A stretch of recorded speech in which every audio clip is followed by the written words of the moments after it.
નમસ્કાર દર્શક મિત્રો, સત્યનો સ્વર ન્યૂઝમાં આપનું સ્વાગત છે। મહેસાણાના નવી સેઢાવી ગામની સીમમાં ચાલતા ગેરકાયદેસર કોપર વેસ્ટના કૌભાંડનો અહેવાલ અમે પ્રસારિત કર્યો અને તેની ધારદાર અસર જોવા મળી છે। સત્યનો સ્વર ન્યૂઝના અહેવાલથી ફફડી ઉઠેલા માફિયાઓએ રાતોરાત પુરાવાનો નાશ કરવાની કોશિશ કરી છે। જે જગ્યાએ ઝેરી ધુમાડા નીકળતા હતા ત્યાં હવે ખેતર ખેડી નાખવામાં આવ્યું છે। જુઓ અમારો આ ઇમ્પેક્ટ અહેવાલ। આને કહેવાય સમાચારની તાકાત અને કૌભાંડીઓમાં ફેલાયેલો સત્યનો સ્વરનો ફફડાટ। નવી સેઢાવી ગામની સીમમાં જે ગેરકાયદેસર કોપર વેસ્ટ સળગાવવાનું કાળું કામ ધમધમતું હતું તેના પર અમારો અહેવાલ પ્રસિદ્ધ થતાં જ આરોપીઓના પગ નીચેથી જમીન સરકી ગઈ છે।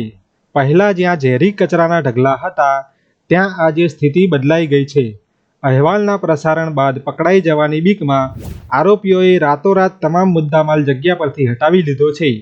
એટલું જ નહીં, જે જમીન પર કોપર વેસ્ટ સળગાવીને પ્રદૂષણ ફેલાવવામાં આવતું હતું તે પાપ છુપાવવા માટે આખું ખેતર ખેડી નાખવામાં આવ્યું છે।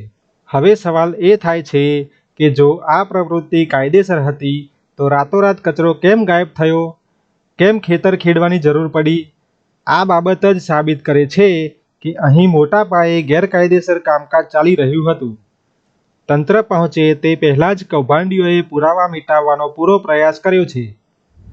ભલે આરોપીઓએ ઉપરથી ખેતર ખેડી નાખ્યું હોય, પણ જમીનમાં ભળેલી રાખ હજુ પણ ચીસો પાડીને સત્ય કહી રહી છે।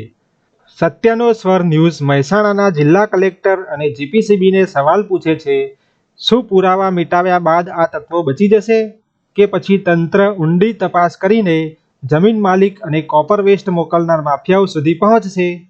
અમે જનતાના સ્વાસ્થ્ય સાથે ચેડા કરનારાઓનો પર્દાફાશ કરતા રહીશું। આ ઇમ્પેક્ટ બાદ હવે જોવાનું એ રહે છે કે તંત્ર આ મામલે કેટલી કડક કાર્યવાહી કરે છે।